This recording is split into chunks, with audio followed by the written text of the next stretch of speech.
Everything you want is on the other side of fear. That's Stephanie McMahon's favorite quote. If you want to learn more about her, you can find her at Facebook, Stephanie McMahon, McMahon, corporate.wwe.com, if that tells you who she is.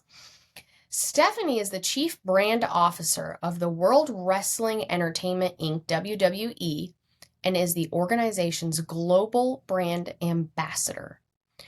She is the primary spokesperson for WWE's corporate social responsibility initiatives, including the Special Olympics, Susan G. Komen for the Cure, breast cancer awareness, love it, and Be a Star, WWE's anti-bullying program. I was not aware this existed, but I love this. In 2014, Stephanie and her husband, Paul Triple H Levesque, established Connor's Cure, a fund dedicated to fighting pediatric cancer. Stephanie appears regularly on WWE's flagship programming as a personality. She's become recognized as one of the most powerful women in cable for the past 5 years by Cable Facts magazine. Adweek has included Stephanie in their list of most powerful women in sports for the past 2 years. Most recently, Stephanie received the Stuart Scott Inspire Award at the 2017 ESPN Sports Humanitarian of the Year Awards. Give her a clap. How amazing. I love humans like this that are out there trying to make the world a better place. Okay, first question. What purchase of $100 or less has most positively impacted your life in the last 6 months or in recent memory? My Bucky neck pillow. I don't know what she's about to say, but let me tell you, especially as you grow older, one of the most important pieces of things, like objects you can buy in your life, is a good solid pillow. There is nothing that hinders your success more than back pain, neck pain, and waking up feeling like you did not get enough sleep. Your brain needs good sleep, and that requires a good pillow. I travel all the time and I don't get to rest much on the road, so it's important for me to be able to sleep when I can. The Bucky neck pillow is rectangular in shape and fits perfectly behind my head when sitting on an airplane. I can't stand the U-shaped pillows because I have a pea-sized head. Irish people either have giant heads or tiny heads, and I'm the tiny variety. And they slide up too much. The Bucky pillow stays perfectly in place, giving me a need for a comfortable flight. Wonderful. If you could have a gigantic billboard anywhere with anything on it, what would it say and why? And are there any quotes that you think often or live by? Her quote: do something you're afraid of every single day. Let me repeat that. Do something you're afraid of every single day. This is often attributed to Eleanor Roosevelt. Before I read her section, I cannot preach this enough. Our fears are an integral part of our success and our growth. We have to conquer our fears. I'll tell you a couple times I conquered fears that were like pivotal moments for me, and then the impact that had. So for the male listeners, you may not completely understand this to its core, but you may. You know, everybody has had a female in their life who has probably experienced this, and this is not dogging on the males, this is just how it is. As a female, it is very difficult to think it's okay to go to a restaurant and eat by yourself, especially when you're like traveling, or go to a bar and grill or something of that nature. Not just from the safety perspective. It's really just from the safety perspective. That was always my thing. Like, part of me was like, oh, people will judge me. You know, definitely in my younger years, people judge me if they see me eating by myself. I kind of got over that more or less as I got older, but the fear of going somewhere by myself like that, and me posing a risk or having a safety risk, that was kind of the other side of the fear that was stopping me. So, one, observe and understand what the fear is and what's behind it, right? Mine was safety, and then caring about what other people think. Root cause analysis. What was causing the fear?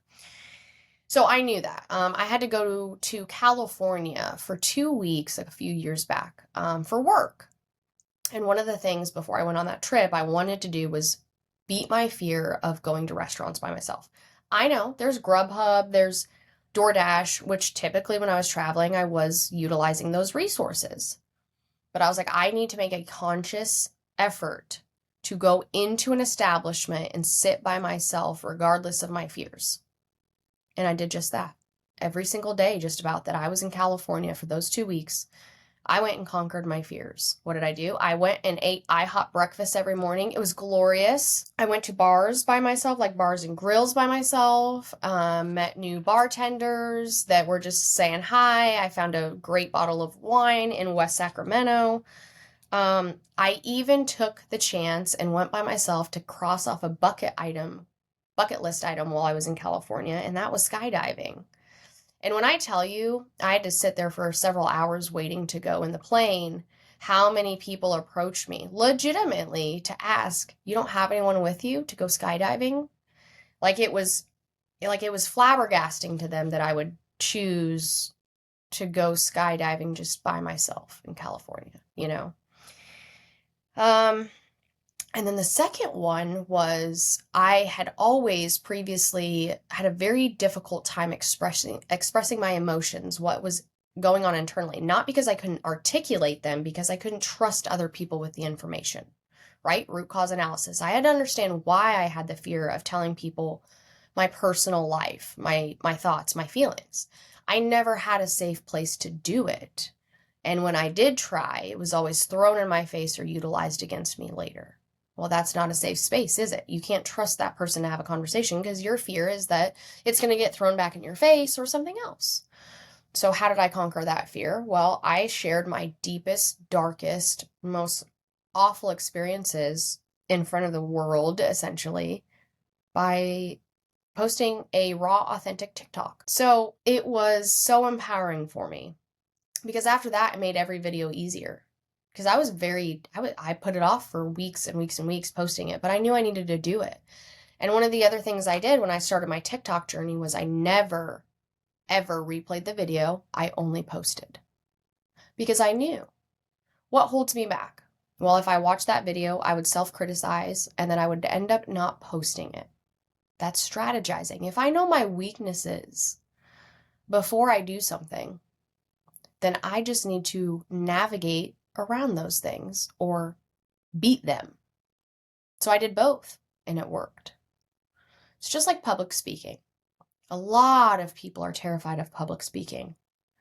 I was so my mentor, oh my gosh, we had this thing called an HR governance.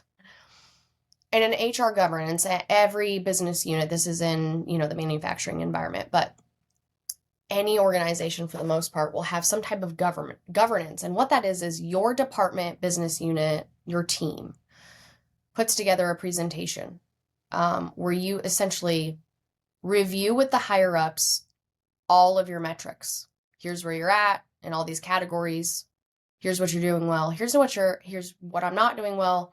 These are the hindrances I have. This is what I'm doing going forward. And the rule at this company was you could never bring up the same action twice. So if you had a great idea to improve whatever your turnover number was, your retention, your sourcing for recruiting, whatever that is, you were required the next time, and it was monthly, to come up with something new out of the box. It was like, you could not give the same answer twice. Why? Because if you already did it and it didn't work, why are you telling me again? But anyways, so the governance. You had to present this, and you had to present it to people that were very much higher level than I was. So of course it made me nervous because hello, these are people I want to impress if I want to grow in my career. I did take a public speaking class in college, and it was horrible because wonderful and horrible. Horrible because I realized all the bad that I was doing trying to public speak. Wonderful and beautiful because I learned the lesson. I understood where my gaps were. And I do that every time I have to do any sort of public speaking. Why? Because I want to get better. I don't want to do bad. I want to get better. I want to be the best. That's who I am. So yeah, the first time that I was supposed to present this, I was freaking out. I was like, I can't do it. Oh my gosh, blah, blah, blah, blah. So what did I do? Well, I prepared like nobody could possibly prepare. I had that PowerPoint damn near mastered. Why? the fear of failure. I didn't want to look stupid. I didn't want to look like I didn't know what I was talking about. I didn't want to appear like I wasn't a professional, like I couldn't do the job that they had hired me for. There was a lot of things. But once I got over that and I did it the first time and I prepared myself in advance, it got easier every single time I had to do it. Now when someone says I have to present to a town hall, like hundreds and hundreds and hundreds of people, I don't care. It's fine. Okay, good. I can do it in my sleep. That's the point of passing the fear. Once you do it, usually once, it's all it takes. And then it's like, that was easy. Boom. Done. I had a fear of going to the gym. I worked out at home in a home gym for a year because I was terrified of going to the actual gym. All it took was once. I just had to walk in there once and just get over that hump. Now I'm fine. I don't care. I don't think about it. You just got to take that initial leap of faith. Okay, so what did Stephanie have to say? Of course, she said, do something you're afraid of every day. That's how I got off on my tangent. She said, I live my life by this quote, and I've heard various incarnations of it over the years, but most recently, everything you want is on the other side of fear. Not long ago, I was at a WrestleMania, WWE's Super Bowl, about to walk out in front of a record-breaking crowd of more than 100,000 people at AT&T Stadium. It was the event my father created as part of my husband's entrance on the 20th anniversary of his career, with my children and nephews sitting alongside. John Cena and The Rock were leaving the ring and the arena went black. I was supposed to ascend to the top of my throne, which seemed suspended in midair, and recite the dialogue that would set the stage for Triple H's villainous entrance. Together, we were known as the Authority, and everyone needed to bow down to our our presence. Sorry, there's certain words I just can't make my tongue move around. Only in that moment, in the darkness that was enveloping me, I froze. I forgot every word I was supposed to say. I could hear my heart pounding in my ears and my throat squeezed tight. I felt like I was going to implode. Then I thought about that Eleanor Roosevelt quote. If I didn't go out there, I would regret it for the rest of my life. How many people would ever get an opportunity to do what I was about to do? And there it was, right in front of me. I took a deep breath and I let it all in. All of the emotion and all of the energy of all those people. I owned that moment. It was the highlight of my career as a performer. That is amazing. And it's so true. Again, you take that leap once. Ground yourself in the moment. Don't let your emotions get the best of you. Had she let her emotions get the best of her, she may not be where she's at in her career today. That's the thing. It's one tiny situation over time and lots of them. You know, what if your boss did ask you to present? And secretly you've been hoping the whole time, like, just give me the chance, you know? Like, how many times have we been like, give me the chance and I'll show you I'm a rock star? And someone just doesn't give you that chance. Or you ask, you know, or you pray, or you do whatever, wanting an opportunity at success, wanting a better life. But if you don't have your eyes open, what if the opportunities present themselves daily or weekly or monthly or annually, and you're just not seeing them or picking up on them, right? Think about that for a second. What if the opportunities come as like the stepping stone to the greater beyond, the goals that you've always had in mind, and it just takes getting over that hump to get to the next section, the next chapter, the next path in your journey, the next fork in your journey? What if instead you just don't take the path at all, and it seems so small at the time, but it's huge? What if saying no to one opportunity is saying no to your future? Do you want to risk that? Why? Because you're scared? Because you don't want to go to the gym because it's scary because there's people there? You don't want to talk in front of people? Why? Because you might make a mistake like a human, like everybody else does, like every single person in that audience would do the first time they had to go up there? Think about that. Why are you making yourself feel bad for something that you are designed to do? You are designed to make mistakes. You are designed to have apparent failures. So why are you stopping yourself? Okay, Another tangent. Only in that moment, in the darkest that was enveloping me, I froze. Oh, we read the wrong line. Here we go. My youngest daughter is 7 years old, and just yesterday, she conquered her fear of going off the big swing at a climbing facility near our house. She had been up there before, all ready to go, and backed out at the last moment. But this time she said she was ready. She psyched herself up listening to Am I Evil by Metallica. I'm not kidding. She found the song on her dad's playlist and listened to it on replay the entire 20-minute ride, and climbed all the way up to the swing, which was a good 30 feet in the air. She got clipped in, and she moved her tiny body to the end of the platform. Then she had her own moment of doubt and started to back up. But something came over her. She hummed a few bars of the song and moved herself forward again. This time, counting began. 3, 2, 1. And off she went. When it's over, she yelled, I want to do it again. And I did it. I conquered my fear. I hope she remembers that feeling forever. Where would Lance Armstrong be if the first time he fell off his bike without training wheels, he never got back on it again? One action, people. One moment. It is no different than the burnt toast theory. If you haven't heard of the burnt toast theory, I'll explain it to you. The burnt toast theory is that one tiny little thing, 1 second, 5 minutes, can change the entire course of your existence, and you may not even know it.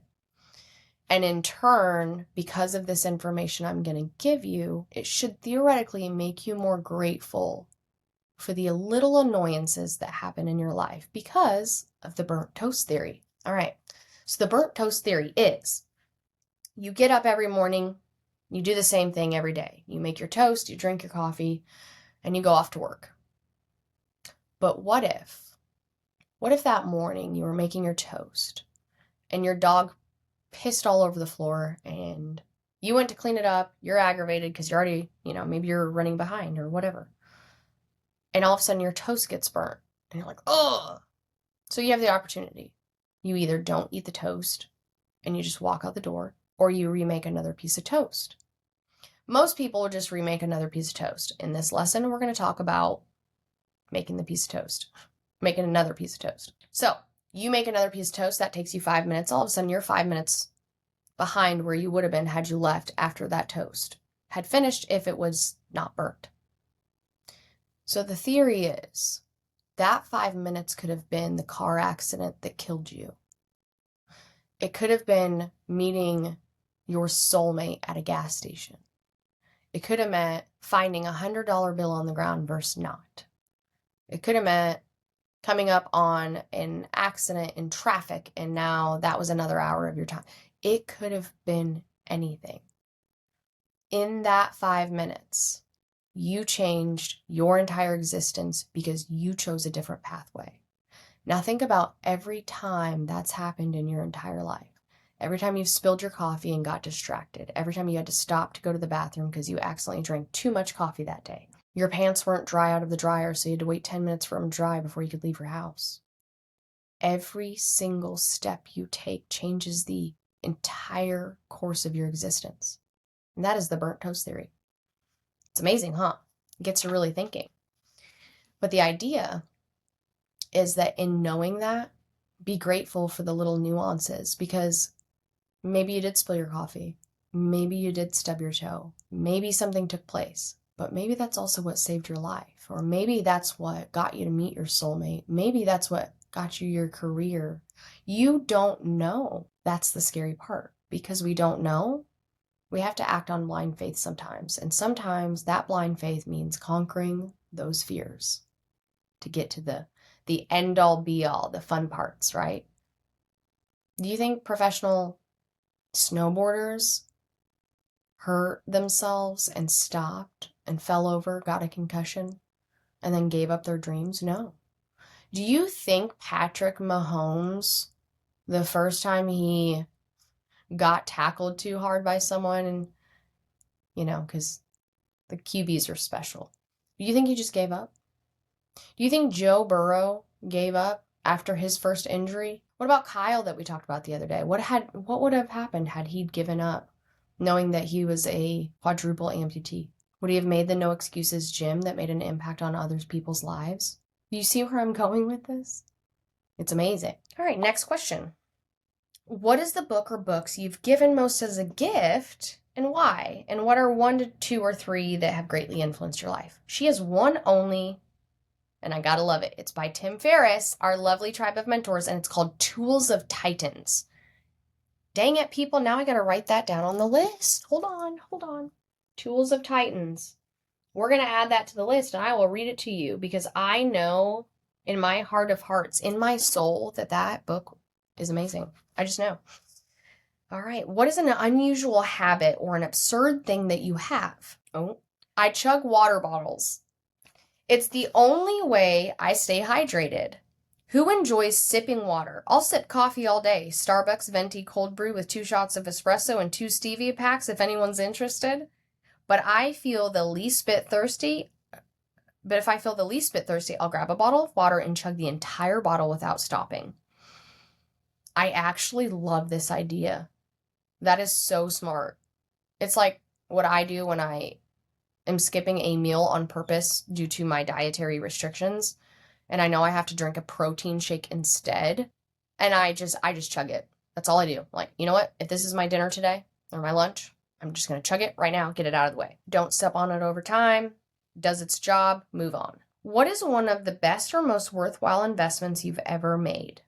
Most recently, spending time with my grandmother. My grandmother is a remarkable person. She's a 90-year-old North Carolinian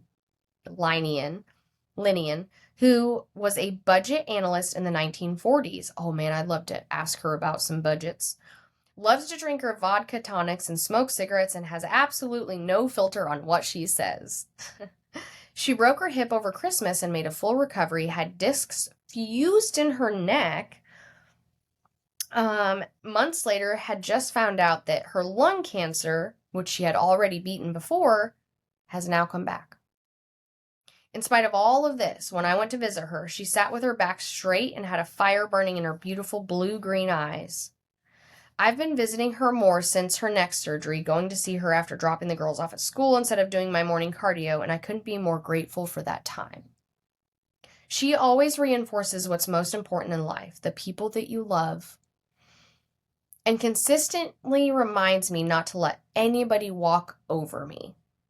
You gotta stand up for yourself, Steph, she says. No one told me how to do it, but I did it anyways, and it served me well. And you teach those girls to do the same. I will say, standing up for yourself is unbelievably important, especially in your personal life.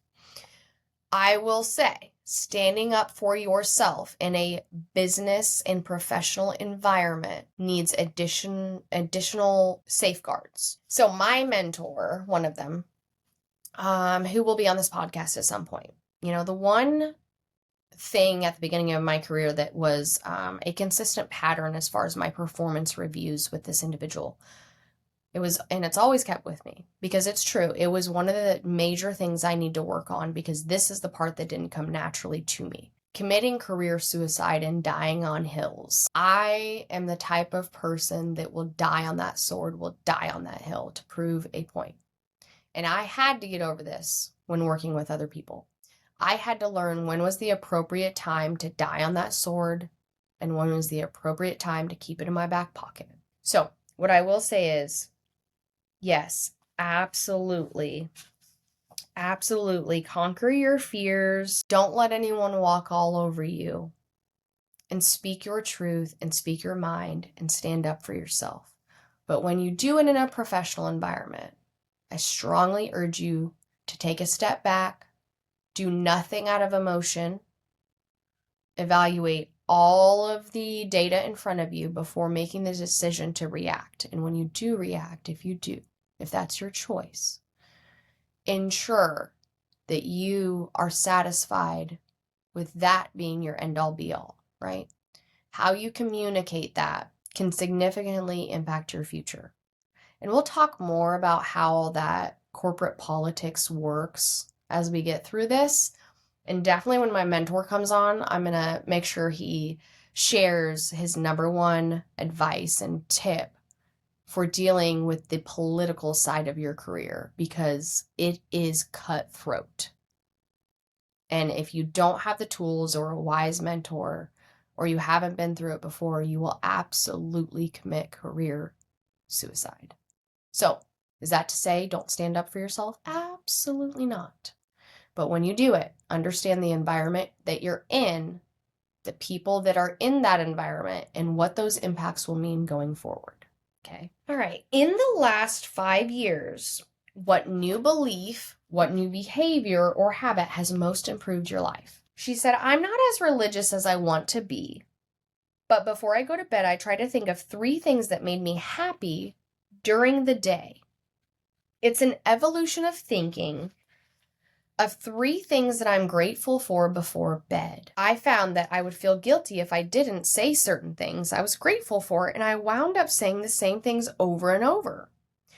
I was grateful.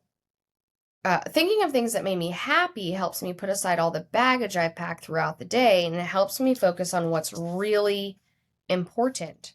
Like jumping in Lake Winnipesaukee with my 3 girls or getting a random text my husband telling me I'm beautiful. A colleague gave me the idea and said that she had heard it from Sheryl Sandberg. I know I'm supposed to write these things down, and writing them down is an important exercise, but I have 3 kids and I train at midnight, so I do the best I can. This is very interesting. I completely agree. I have actually put gratitude into my daily habits because it has absolutely helped me rewire my brain. Because the last couple of years I've been focusing on rewiring my brain to think positive instead of negative, because it will absolutely change the way you talk to yourself, the way you love yourself, the way you love others, and then the way you do things on a day-to-day basis, the way you look at things, the way you look at the future. So 100% definitely critical, like throwing in those items, whether it's gratitude or something else. Maybe it's, what was I successful at today? What are 3 new things I learned today? You could incorporate that however you need to with what works best for you, but this is absolutely perfection advice. In the last 5 years, what have you become better at saying no to? And what new realizations and or approaches helped?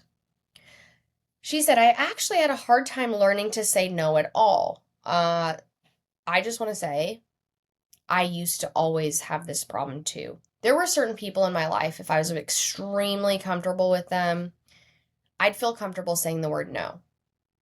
But in the event outside of that, I could not say no. I didn't have boundaries. That is a symptom, right? If I can't say no, it's a symptom of what? A bullet hole. And I need to look into that. I need to understand, why have I never had boundaries? Why are my boundaries not important? Why am I not important enough to myself to think that I should be allowed to have boundaries? Do I have a lack of self-worth? What is it? Newsflash. That's absolutely correct. That is the root cause for me. That's what my therapist said when I started therapy a couple years ago. And if you do not partake in therapy, I strongly encourage you to at least have somebody that you trust to talk to.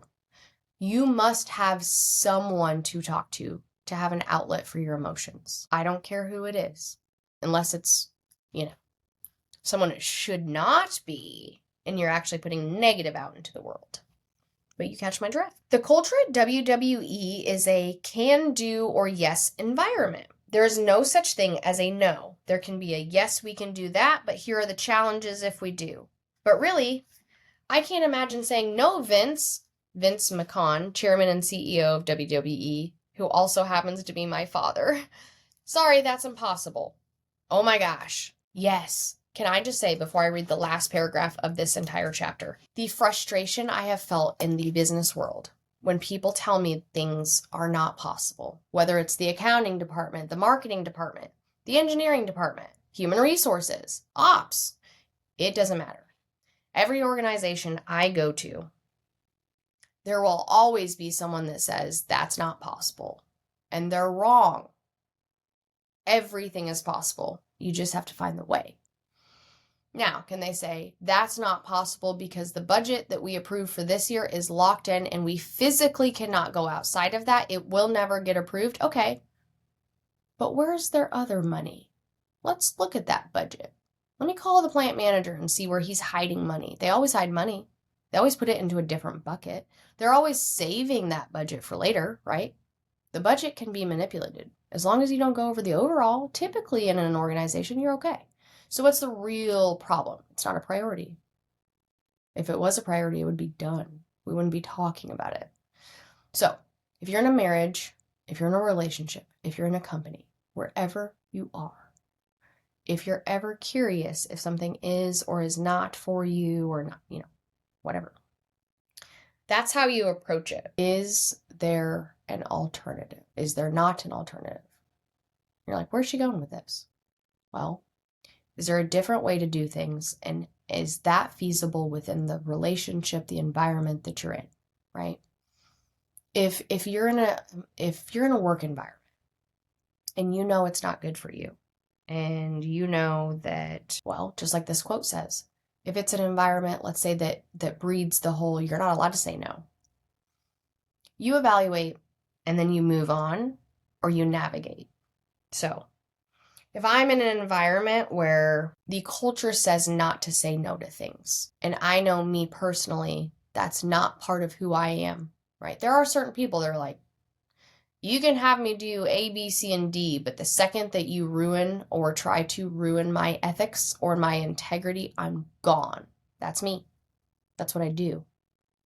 The second it gets to riding that line, nope, I'm gone. That's where it becomes impossible. There's always a line somewhere where it's possible or it's not, right? Your plant manager has the money somewhere. He just hasn't told you. It is possible, I promise. One email to the CEO can make a difference because the CEO also has the money somewhere. All right, this last paragraph. I did learn, however, that saying no in the right situation can actually be empowering. A couple of years ago, I was pushing myself a little too hard. On top of traveling every week as a performer for our live television shows, I was also traveling in my executive role as a chief brand officer. I was finally about to get a few days at home with my girls when I was informed of a speaking opportunity that would be good for my company. Someone on my team was looking out for me and said, "You know what, Steph? This would be a good opportunity for WWE, but it really is a need. It isn't really a need to have, or is it a nice to have?" I realized it was the later and actually said no. The result was a couple of very needed days of downtime with my family that actually helped fuel my performance when I returned. This is brilliant. Only you understand your, let's call them guidelines, your expectations, your standards, your whatever box you place around yourself and your life that says, these are my boundaries, these are my expectations, these are all these things that in order to work well with me or navigate life in my existence and we have some sort of relationship, like this is what you have to work within. Everybody has that, just like every business has it. Here's the rules in which you work upon life. Here's the rules in which you live upon, right? Those are boundaries. Those are guidelines. Those are chalk lines. If you know that you're getting close to someone touching those boundaries, a company touching those boundaries, like burnout, if you know you have to rest, I don't care. Your emergency is not my emergency. The second I started realizing that in my career, I started saying no, rejecting meetings. Why are you rejecting all these meetings? Do I need to be there? Is it a valuable use of my time? Why did you ask me to come to the meeting? What value can I provide? Is this something you can give me the keys to beforehand and I can just send you an email of what you're seeking? Because 9 times out of 10, when someone requests a meeting, it's to talk about either another meeting or it's a waste of your time because nothing actually gets accomplished, right? Most companies have too many meetings and nothing gets accomplished. Why? Because people just don't say no. Say no to the meeting. Is it a valuable use of your time? I have heard at a previous company I used to work for, I've never done it, but I think it's brilliant.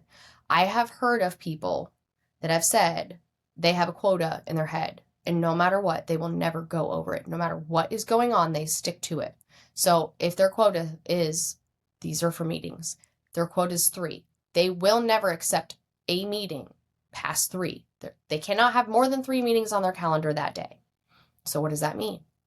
All right, so let's say you get an additional 3 meeting invites. What does that tell you? Do you reject all 3? No, you stop. Now look at all 6 and prioritize. If all 6 of these meetings potentially need to take place, which ones do you need to go to in priority? And which ones do you add the most valuable or the most value to? Which priority item requires the most focus, attention, time that you bring to the table? Time is your most valuable resource, whether it's in life, relationship, whether it's your professional existence, it does not matter. It is the most expensive currency, and it's the only thing you can never get back.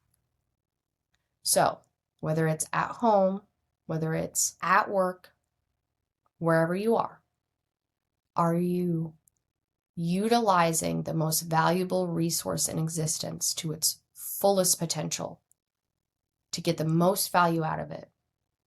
Or are you literally pissing away the most valuable resource that you've ever been given? Food for thought. All right. And lastly, to close this out, we have a quotes I'm pondering section that's immediately following Stephanie's story. I love these. So are you ready? The quotes he's pondering, Tim Ferriss. First one by Seneca, who was a Roman Stoic philosopher and famed playwright. And the quote was, "He suffers more than necessary who suffers before it is necessary." Interesting. Next quote by Charlie Munger, an investing partner of Warren Buffett. Oh, you know he knows some stuff. Vice chairman of Berkshire Hathaway. Yep. And the quote is, "We try more to profit from always remembering the obvious than from grasping the esoteric. It is remarkable how much long-term advantage people like us have gotten by trying to be consistently not stupid instead of trying to be very intelligent."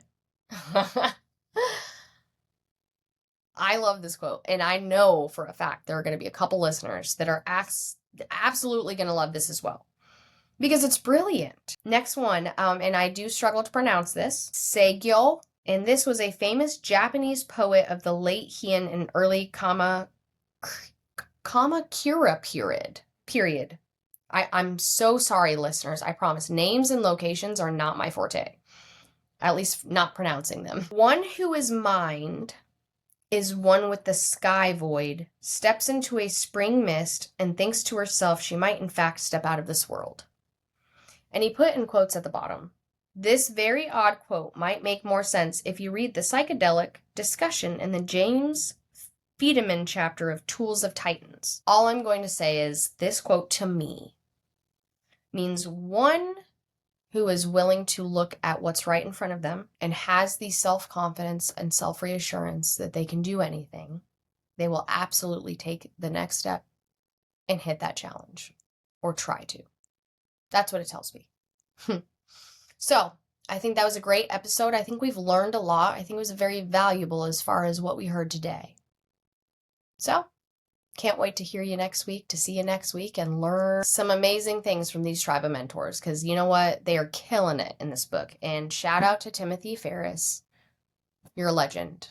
And I very much am grateful for coming across your artwork, because it is beautiful, and I definitely think it will help these listeners. Toodles.